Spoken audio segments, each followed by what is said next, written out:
Mes amis, bien le bonjour. Les Polonais parlent de putsch aux racines communistes. Que s'est-il passé ces jours-ci en Union européenne? En fait, il y a une proposition qui a été approuvée, la proposition de modifier les traités européens. La proposition, au cœur de celle-ci, on va retrouver un politicien belge, Guy Verhofstadt. Monsieur Verhofstadt est un fédéraliste. Il représente l'aile fédéraliste la plus dure que vous trouvez dans les institutions européennes. Lui, il a écrit énormément de livres qui sont extrêmement élogieux pour l'Union européenne, dont un qui s'appelle Les États-Unis d'Europe. Donc, vous voyez vers où vont les fédéralistes. Les fédéralistes européens, et il y en a au sein même des institutions européennes, mais aussi au sein de chaque pays, parce qu'il faut savoir qu'il y a plusieurs motivateurs. Il y a un motivateur idéologique. Chez M. Verhofstadt, on est clairement dans quelqu'un qui idéologiquement dit que le monde de demain appartiendra aux empires, il n'appartiendra pas aux nations. Les nations auront disparu, il y a un nouvel ordre qui arrivera. Le nouvel ordre, il y aura la Chine qui est un empire, l'Inde c'est aussi un empire, les États-Unis c'est un empire, et pour exister là-dedans, il faut un autre empire, ça sera l'empire européen. Et ceci exige la dissolution des États-nations qui deviendront des gouvernorats ou qui deviendront des régions avec très peu de prérogatives. En même temps, il y a aussi d'autres fédéralistes qui, eux, sont dans une logique de commensalité. Il faut savoir une chose, que l'Union européenne, ce qu'elle fait, c'est qu'elle prend son budget de tous les pays, de tous les États membres, mais elle distribue largement. Elle distribue largement à des politiques qui ont le pied dans le Parlement européen ou dans les institutions européennes, et elle les paye tellement grassement qu'au bout d'un moment, dans une logique pure de commensalité, ils sont prêts à tout faire pour dissoudre leur pays dans l'Union européenne parce que ça leur permet d'assurer leur propre dynastie personnelle, ça permet d'assurer leur propre fortune. Donc, c'est comme si, et ça n'a pas été fait dans d'autres mouvements, imaginez que par exemple, on attaque un pays pour le coloniser, je sais pas, on attaque n'importe quel pays, imaginons que demain on tombe sur un pays, peu importe lequel, mettons la Nouvelle-Zélande, et qu'est-ce qu'on fait? Immédiatement, le premier jour, on appelle les gens importants en Nouvelle-Zélande, on les appelle, on les ramène tous, on les aligne contre un mur, et puis on passe avec une grosse caisse et on leur donne de l'argent. Tiens, tiens, tiens, tiens, tiens, tiens. Vous imaginez qu'on va obtenir pour notre système colonialiste, ils vont partir ces gens et on va obtenir énormément de support et de soutien. Et si on le fait régulièrement, bon, voilà, vous voyez ce que ça va donner. C'est à peu près juste un exemple, peut-être extrême, mais qui vous permet de comprendre un peu le fonctionnement commensal. Maintenant, c'est quoi la proposition? La proposition vise à éliminer un certain nombre de garanties qui permettaient aux États, quand ils rentraient dans l'Union européenne, qui leur permettaient d'avoir une illusion de souveraineté. Par exemple, le droit de veto, ou la possibilité, l'obligation plutôt, d'avoir l'unanimité des pays pour certaines décisions. Eh bien, ceux-ci, ils reviennent en arrière. Pourquoi? Parce qu'ils se disent, les fédéralistes se disent, on ne peut pas aller vers une Europe fédérale si on a des États, comme pour utiliser leur terme, qui nous font du chantage. Ils pensent à qui? Ils pensent à Viktor Orban, ils pensent à la Hongrie en particulier. Parce que quand Biden appelle l'Europe et dit « vous devez donner X milliards à l'Ukraine pour qu'elle continue la guerre avec la Russie parce que moi je veux affaiblir la Russie ». Ça, toujours de tout temps, il y a eu une guerre interminable entre la Russie et les États-Unis. Aujourd'hui, c'est toujours fait par proxy. La guerre au Vietnam, finalement, c'était quoi? C'est quoi la guerre au Vietnam? La guerre au Vietnam était une guerre entre les États-Unis et l'URSS, par les biais du Vietnam. La guerre en Afghanistan, c'était quoi? C'était une guerre entre les États-Unis et l'URSS de l'époque, ou la Russie, par le biais de l'Afghanistan. Ça a toujours été le cas. Aujourd'hui, vous remplacez l'Afghanistan. L'Europe remplace l'Afghanistan. Donc, quand les États-Unis disent « j'exige que vous donniez de l'argent à l'Ukraine », et puis qu'on a un Viktor Orban qui dit « c'est quoi l'intérêt de l'Europe de donner de l'argent à l'Ukraine ? C'est quoi notre intérêt là-dedans, dans cette histoire ? On peut comprendre que les Américains détestent les Russes, mais ils n'ont qu'à aller les bombarder, ils n'ont qu'à aller faire la guerre directement. Pourquoi ils nous utilisent, nous, là-dedans ? Et nous, on détruit notre économie, on détruit nos ressources, l'accès aux ressources énergétiques et tout ça. Pourquoi ? Pourquoi on ferait ça ? À ce moment-là, l'Union européenne considère que ce genre de propos qui sont des propos finalement de raison, qui sont des propos d'un État souverain qui ne voit pas pourquoi il détruirait son économie à la demande des États-Unis, eh bien ça, il considère que c'est du chantage. Et on veut enlever les outils institutionnels qui permettent justement à un certain Viktor Orban ou autre d'avoir des velléités de la sorte, de dire moi je bloque. C'est une décision qui est contraire à mon intérêt, je bloque.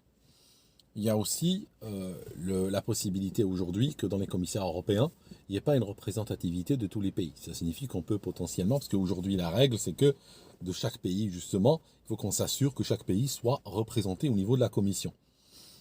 On peut aller un jour vers des pays qui ne sont pas représentés du tout. Il n'y a pas besoin qu'ils soient représentés, parce que du moment qu'on a un mix d'Européens là-dedans, on n'a plus besoin de garder une certaine forme de parité. Ce qu'il y a aussi, il y a des exigences de l'Europe qu'elle ait de plus en plus comment dirais-je, qu'elle ait une souveraineté partagée, une responsabilité partagée sur certains aspects qui étaient jusqu'à maintenant l'apanage des États, qui étaient dans le rôle régalien pur et dur de l'État, comme par exemple la défense, comme par exemple la santé. L'Union européenne veut maintenant ce qu'elle appelle une responsabilité partagée sur les affaires même de politique étrangère et tout ça. Alors, on voit déjà que avant qu'ils le disent, ça a été déjà quelque part usurpé. Aujourd'hui, ils veulent juste régulariser cette usurpation. Par exemple, quand Van der Leyen négocie avec Pfizer par SMS, par son SMS privé, d'accord, selon des termes privés, comme si c'était qu'elle était en train de négocier pour acheter un garage ou acheter une voiture. Elle le fait pour toute l'Union européenne. L'Union européenne se retrouve embarquée là-dedans. Tout un chacun, chaque pays. Quand elle va en Israël et elle tient un discours littéralement de ministre des Affaires étrangères de l'Union européenne qui n'existe pas normalement. Chaque pays doit se définir librement et indépendamment par rapport à ça. Ben elle y va et elle parle comme si l'Europe était une fédération. D'accord ? Donc, il y a des éléments qui sont déjà aujourd'hui, qui sont déjà usurpés par l'Union européenne, mais ils veulent les légaliser. Donc, par le biais justement de ces changements dans les traités. Il faut savoir une chose, que cette logique de dire on partage les responsabilités, on veut des responsabilités partagées sur votre politique étrangère, sur votre défense, sur votre santé, c'est en réalité une manière de mettre le pied à la porte. Parce qu'au départ, ils ne vont pas brutaliser les gens en leur disant on prend tout. Ils vont leur dire tu sais ta défense, je veux maintenant avoir le droit de regard. Maintenant, je veux qu'on aille à plus d'Europe. Je veux que tu me donnes la possibilité d'accéder à ta défense et décider. Moi, je décide avec toi. D'accord ? C'est une mise sous tutelle au départ. Par la suite, un jour, on te dira, tu sais quoi ? Ta défense, finalement, tu sais, ton ministère de la Défense, tu peux le fermer. Ton armée, ça ne sera plus l'armée française, par exemple, ce sera l'armée européenne. Elle répondra à un général européen. Et puis c'est terminé. C'est nous, à 100%, qui décidons. Donc, c'est toujours cette technique par pas. Mais le but, bien sûr, c'est les États-Unis d'Europe, comme le dit l'inspirateur de cette histoire. Donc, c'est vraiment, je peux dire que depuis la création de l'Europe, c'est réellement un événement très marquant qui est en train d'écraser ou de détruire les nations pour créer une supranation qui s'appellera Union européenne. Maintenant, je peux vous dire un truc. Par rapport à ceux qui veulent sortir de l'Union européenne, je vais vous dire un truc. Au Royaume-Uni, on est sorti de l'Union européenne en ayant fait ce qu'on appelait le Brexit. J'aimerais attirer votre attention de manière particulière sur le fait que un Brexit ou un Frexit ou un Itaxit, ou peu importe, ne sert à rien tant qu'on a les idéologues et les commensaux au pouvoir. Parce que ça ne va rien changer. Je ne suis pas en train de dire que le Frexit est inutile ou que le Frexit n'est pas nécessaire. Le Frexit est nécessaire. Il est important. Regardez, aux Pays-Bas par exemple, là la presse est en train de nous montrer un épouvantail. Comment il s'appelle le parti de Geert Wilders, ou je ne sais pas comment il s'appelle le mec. C'est un parti qui est considéré d'extrême droite, qui est passé aux Pays-Bas, et puis on a la presse européenne qui est en train de nous faire le même cas qu'avec Mélanie, quoi. Ils sont en train de nous dire oui, c'est épouvantable et tout. Mais ce n'est ni épouvantable ni rien du tout. Il va les trahir comme Mélanie a trahi. Donc ça, je peux vous le dire. Alors, je peux vous dire, on est aujourd'hui, hein, d'accord, on est quelle date aujourd'hui? On est le 23, d'accord? On est le 23 novembre 2023, d'accord? Je peux vous dire que ce gars, surveillez-le, donnez-lui 6 mois, d'accord? Et il va trahir tous ses idéaux. Pourquoi? Parce que ce n'est pas un parti Brexit, je ne sais pas comment on dirait pour les Pays-Bas, c'est pas un parti qui veut sortir de l'Union Européenne. Donc c'est un parti européiste. Tant qu'ils sont européistes, ils peuvent avoir la coloration que vous voulez, de l'extrême droite à l'extrême gauche. Finalement, ils appliqueront que la politique européenne in fine. Pour revenir au Brexit, aujourd'hui, le Royaume-Uni se réveille avec une gueule de bois. Pourquoi?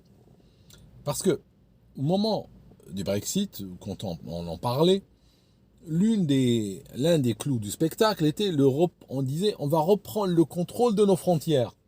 Mais alors attention, si vous regardez la perfidie britannique, le contrôle des frontières, c'est à double sens. Hein. C'est comme si je vous disais, il faut que vous repreniez le contrôle des frontières en France. Ça veut dire quoi? C'est à double sens. Vous voyez le double sens? Je vais vous dire le double sens où il est. Instinctivement, quand on vous dit la reprise du contrôle des frontières, vous pensez qu'une fois qu'on a le contrôle, on va réduire l'immigration. Mais non, ça veut dire aussi l'inverse. On peut dire je veux le contrôle des frontières parce que je veux plus d'immigration et que si j'ai maintenant le contrôle total et absolu, souveraineté absolue sur les frontières, je pourrais mener à bien mon programme d'immigration qui constitue à la multiplier. D'accord? Vous voyez bien que si on vous dit contrôle des frontières, en soi ne veut rien dire. Eh ben, c'est ce que les Britanniques ont découvert à leur corps défendant. C'est-à-dire que depuis le Brexit, l'immigration a explosé. Elle n'a pas, elle s'est Aujourd'hui, on a constaté ces dernières années, là, depuis le Brexit, qu'on est passé, grosso modo, hein, je vous donne grosso modo, juste pour que vous ayez un ordre de grandeur. On est passé de 250 000 entrées avant le Brexit par an. Si on revient il y a 10 ans, on était à 150 000 entrées, 100 000 entrées certaines années. Hein, en 2010, tout ça, on parlait de 100 000 entrées. Après, durant la décennie, on était à 250 000 entrées, ce qui représentait une augmentation significative et qui était une des raisons qui a poussé au Brexit. Ah ben, depuis le Brexit, on est passé à 750 000. Vous voyez? Donc, on était à 100 000, on est passé à 250 000, on a dit, oula, c'est trop au Brexit. 750 000 en post-Brexit et sont en train d'augmenter. Ça signifie d'ici 1 an, 2 ans, on sera à 1 million d'entrées par an. Alors, les nationalités les plus représentées, je vous donne le top 3, je vous donne le tiers C, d'accord? Je vous donne le tiers C dans l'ordre. Alors, tiers C dans l'ordre, c'est Inde, Nigeria, Pakistan. D'accord? Ça, c'est le tiers C dans l'ordre. Si vous regardez, si on fait le quintet, on va arriver en 4e position, on va arriver à l'Ukraine. Et en 5e position, on va arriver à la Chine. Pourquoi l'Ukraine et la Chine? Parce que tout simplement, le parti qu'on appelle conservateur, qui est un parti ultra immigrationniste, un parti, ce qu'on appelle les conservateurs au Royaume-Uni, c'est un parti qui est censé être l'équivalent, allez, je vous donne un équivalent, c'est l'équivalent de ce qu'on appellerait en France la droite républicaine. C'est l'équivalent des républicains, voilà, ou du RPR, pour ceux qui s'en rappellent. Donc, ce parti, en réalité, n'est ni à droite, ni conservateur, ni rien du tout. C'est un parti woke, sur le plan conservatisme, il n'est pas du tout là-dedans, il est parti woke. C'est un parti immigrationniste de masse et c'est un parti écologique. Voilà. Donc, vous voyez, aujourd'hui, les termes sont complètement inversés. Ce parti-là, une fois qu'il a pris le contrôle des frontières, qu'est-ce qu'il fait? Eh bien, il distribue, il fait des appels. Par exemple, il y a un problème en Ukraine, on a notre Premier ministre, prend sa valise, il va là-bas, je donne 100 000 visas d'immigration. Il y a un problème à Hong Kong, le Premier ministre dit, tous les gens de Hong Kong peuvent venir habiter ici au Royaume-Uni, tous. Et le problème, c'est qu'on est dans un collapse complet des infrastructures. On est dans un collapse des infrastructures médicales, des services publics, tout est dépassé. Je peux vous donner un exemple. Chez mon médecin généraliste, je ne peux pas obtenir des rendez-vous. Alors avant, on rigolait, on disait, oui, les Britanniques, pour voir un généraliste, il leur faut 6 mois ou 9 mois. Ah non, je ne parle pas de ça. Je vous dis, c'est pas possible. Je vous dis pas, même si je veux un rendez-vous pour le 1er juin 2024, ce n'est pas possible. Au téléphone, ils répondent plus. Et en ligne, on a un système en ligne, on peut se loguer, ils disent, il n'y a pas de rendez-vous. Tu montres les calendriers tous les mois, il n'y a pas de rendez-vous. C'est fini, c'est terminé, il n'y a pas. D'accord? Si tu vas mourir, va aux urgences médicales. Tu vas aux urgences, toute la ville est là, parce qu'ils utilisent ça comme généraliste. Et en plus, aux urgences, ils sont dépassés, ils disent, prends du paracétamol, rentre chez toi. D'accord? Donc, on a un système qui est en train de collapser. On a des écoles qui sont en train de collapser. On a des écoles aujourd'hui, tellement qu'il manque de moyens, elles sont en train de quémander sur Facebook, donnez-nous des stylos et du papier. Au Royaume-Uni. D'accord? On avait l'habitude, il y a 20 ans, je me rappelle, j'étais un petit peu dans l'associatif, et on collectait des stylos et du papier qu'on envoyait en Afrique. D'accord? Qu'on envoyait dans des pays en guerre pour les écoles. Aujourd'hui, au Royaume-Uni, des écoles demandent sur Facebook qu'on leur donne des stylos, qu'on leur donne des crayons, qu'on leur donne du papier pour les élèves qui n'en ont pas. D'accord? Voilà où on en est aujourd'hui. Quand on entend parler d'une clinique ou d'un hôpital de proximité, c'est qu'on l'a fermé, c'est qu'on est en train de le fermer. Je peux vous dire même un truc, je vous donne une bonne nouvelle dans tout ça, parce que on me dit tu donnes une mauvaise nouvelle, moi je vous en donne une bonne maintenant. La bonne nouvelle, c'est que c'est bon, on ne fait plus d'hôpitaux de proximité, on ne fait plus de maternité. C'est terminé, on ne fait plus ça au Royaume-Uni. Vous savez pourquoi on ne le fait pas? Parce qu'il n'y en a plus. C'est terminé, on les a tous fermés. D'accord? Il n'y a que quelques grands centres hospitaliers qui ont été créés il y a longtemps, à l'époque des 30 Glorieuses, hein, et qui, pour beaucoup, l'eau coule dans les couloirs et les chambres quand il pleut. D'accord, hein, ils mettent des seaux un petit peu à des endroits stratégiques. Mais depuis, plus rien. Moi, j'étais l'année dernière en Algérie. Je vous parle du tiers-monde. J'étais en Algérie l'année dernière. Je lisais dans les médias que le ministre de la Santé a fait un marathon pour inaugurer 3 hôpitaux la même journée. D'accord? Vous voyez ce que je veux dire? Il y a des pays qui veulent vivre et il y a des pays qui sont mourants. Dans ces pays, chaque fois, ils sont en train de... Je ferme un hôpital. Si je ferme un hôpital, je peux financer une guerre. Si je ferme une école, je peux peut-être acheter quelques éoliennes qu'on fera tourner au diesel. Je veux dire, les gars, attendez, j'ai l'impression d'être, vous savez, je ne sais pas si vous connaissez le livre Les hauteurs béantes de Zinoviev. Là-dedans, c'est un livre, gros pavé comme ça, hein, on dirait un dictionnaire Larousse, c'est très gros. Plein d'absurdités de l'époque de l'URSS. Ah ben, j'ai l'impression d'être là-dedans aujourd'hui. Donc on détruit, on casse, on détruit, on casse. La population a augmenté, elle est en train d'augmenter. Donc, ils étaient, les Britanniques, je crois, ils étaient 40 millions à la fin des années 90. Aujourd'hui, on est 66 millions et en augmentation. Donc, la population s'est multipliée par 1,5, littéralement, en 25 ans. Alors que les infrastructures ont été divisées. Il n'y a rien de nouveau qui a été construit. Il n'y a pas d'hôpital majeur qui a été construit depuis. Au contraire, tout a été détruit. Tout a été cassé. Et maintenant, on a fermé les bureaux de poste. Les bureaux de poste, moi, je peux vous dire, dans la ville où j'habite, c'est génial, on ne va plus fermer le bureau de poste, il n'y en a plus. D'accord? Ils ont tout fermé. Les banques sont en train de fermer leurs branches, même les magasins sont en train de fermer. Je veux dire, tout le monde ferme. On va juste fermer, on ferme tout, on ferme boutique, j'éteins la lumière, et puis voilà, hein, puis on disparaît. Je veux dire, c'est complètement, d'accord? Alors, ce que je cherche à vous dire, pour revenir à mon sujet, hein, parce que voilà, il faut revenir au sujet, c'est quand même important, c'est que vous ne pouvez pas faire, je sais que beaucoup de Français me regardent, donc j'utilise la terminologie Frexit, vous ne pouvez pas considérer que le Frexit, en soi, est une étape suffisante. D'accord? Bon, si vous restez dans l'Europe, vous êtes foutu. Si vous restez dans l'Europe, c'est fini. Là, la France n'existera plus, ça sera une province, ça sera un gouvernorat. C'est tout.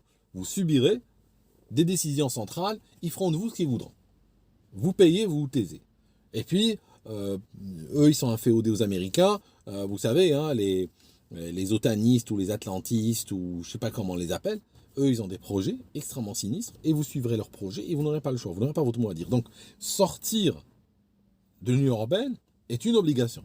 Mais ne croyez pas, il y a aussi le verre qui est dans le fruit. Ça signifie, ok, tu sors, oui, c'est bien. Mais le verre est tellement dans le fruit que s'il n'y a pas une prise en charge de ce problème, changer de caste politique par exemple, eh bien, dans ou en dehors de l'Union européenne ou dans l'Union européenne, tu obtiendras la même chose. La preuve, regardez, vous êtes dans l'Union européenne, il y a eu cette guerre entre l'Ukraine et la Russie, qui est une guerre oubliée aujourd'hui, hein, on n'en parle presque plus. Eh bien, vous êtes parti là-dedans en suivant donc les demandes, les exigences des Américains.